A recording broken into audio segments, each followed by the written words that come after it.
Mr. Thune. Thank you, Mr. Chairman, and thank you all for coming today and responding to our questions and for your willingness to serve. I'd like to direct a question, if I might, to Mr. Mazur, and that has to do with what many are starting to call Tax-mageddon, and that is the end of this year when the 2001 and 2003 rates expire, which would trigger a huge tax increase on our economy. And given the high stakes that surrounding a bipartisan agreement on the issue of taxes, what advice you might give, if confirmed, to Secretary Geithner as to how to reach an agreement that will prevent this massive tax increase from taking effect, and which could very easily, I would argue, lapse us back into a recession. So what are your thoughts with regard to the big train wreck that's ahead of us at the end of the year when these tax rates expire, and how you might advise Secretary Geithner with regard to how to deal with this and to come to an agreement? Thank you, Senator Thune. If I was confirmed to this job, what I would advise the Secretary to do here is to methodically look at the issues that are being raised item by item through the course of the year. Right now, we have a number of tax provisions that expired at the end of 2011 that really should be addressed in the short term, so taxpayers have some certainty as to what their tax situation is going to be for tax year 2012. So that'd be first on the list.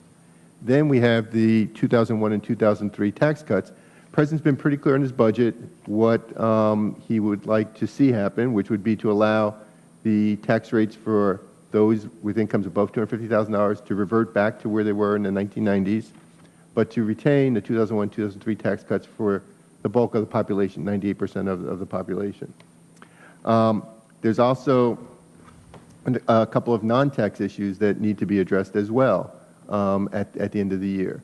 And so I guess my advice to Secretary Geithner on this would be that work with the Congress to tee up as many of these issues early on and do some foundational work so that we're not pushed in a situation for having just a few weeks at the end of the year making incredibly consequential decisions. Do you think the agreement that was reached in 2010, the extension at that time, was a good thing? It was a 2-year extension of the existing rates. Given the state of the economy at that time, I think there was need for some additional fiscal stimulus, and the extension of the tax cuts, along with the payroll tax reduction that was in place, provided that and provided additional support for the economy through 2011 and 2012, yes. So that was a good policy, in your view, move? Given the state of the economy at the time, yes. I think as we move forward, we're pivoting to a situation where we need to address the medium and long-term budget deficits, and the economy is not quite so fragile. Mr. Rutherford, thank you, by the way. Mr. Rutherford, the debt ceiling, the limit is at $16.394 trillion, which at the time the Budget Control Act was passed was expected to give the government keep it funded through November of this year. The President's 2013 budget points out the government will be just $60 billion below the debt limit ceiling at the end of fiscal year 2012, which would be September 30th of this year. Does the Treasury plan to institute extraordinary measures to avoid the debt limit being reached prior to the November elections? And if so, what are those measures that you might intend to use? Appreciate the question, Senator. I think our best estimate now is that the debt ceiling will be reached sometime in the last couple months of the year after the election. And at that point, we still have those same extraordinary measures that we used during previous impasses. So I think that would be something that we would absolutely use to continue to allow us to borrow. But you don't anticipate hitting that before the election?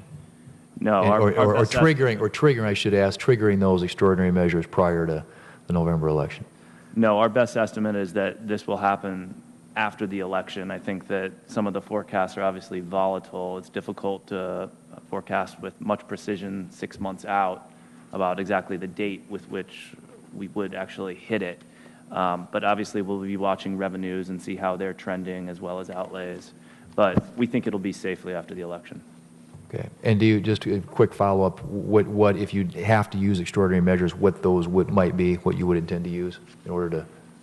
We typically redeem non-marketable treasury securities, for example, in the G fund, which is something that federal employees put money into. There's some authorities around the CSRDF, which is another retirement system. And we can also disinvest the Exchange Stabilization Fund. And all three of those things we did in the last impasse last summer as well. Okay. All right. I see my time's up. Thank you, Mr. Chairman.